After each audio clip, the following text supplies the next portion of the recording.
तारखेपासून पावसाने धुमाकाळ माजवलेला आहे, तरी या ठिकाणी युवा संघटना तुमच्या झोपड्याच्या आधीमध्ये आपलं काम करत आहे.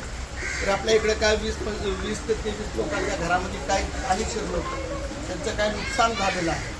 म्हणजे आर्थिक किट तयार केलेलं आहे, त्याच्यामध्ये धान्य पुढे कमीत कमी एखादा हप्ताभरचा त्यांचा रॅशनचा बंदोबस्त होईल.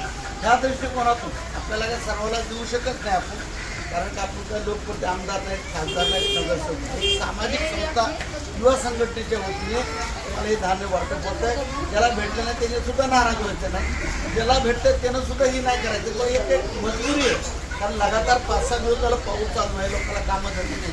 त्याच्यामध्ये बरोबर काय घरामध्ये डोक्याबरोबर पाणी कुणाचं सामान धान्य नुकसान झालेलं आहे. त्या पद्धतीने आपण ही वाटप करत आहे. म्हणजे याच्यामध्ये कुठलंही राजकारण नसून एक सामाजिक कार्यक्रम हा युवा संस्था आपल्या नगरामध्ये काम करतील म्हणून आपण या युवा संस्थेच्या वतीनेही आयोजन केलेलं आहे. तरी एका काही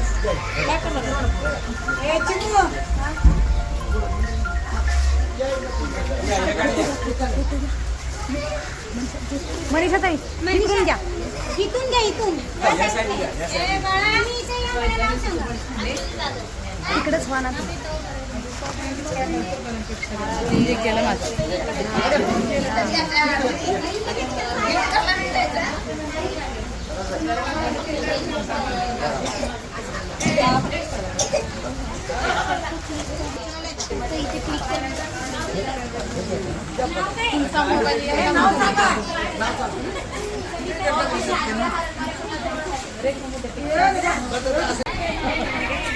आता या ठिकाणी युवा संघटनेच्या वतीने व आमच्या घराक संघर्ष समितीचे अशोक जमादार आणि युवा संघटनेचे शांता खोत व जयसिंग रणदिवे आणि मी स्वतः खाजा मिया पटेल उपाध्यक्ष घराक संघर्ष समिती या ठिकाणी येऊन 23 लोकांना ज्याच्या घरात पाणी शिरलं होतं त्या लोकांना आपण एक तेलाचा 1 किलोचा पॉकेट व धान्याचा 1 पॉकेट आपण युवा संघटनेने देण्यात आलेला आहे.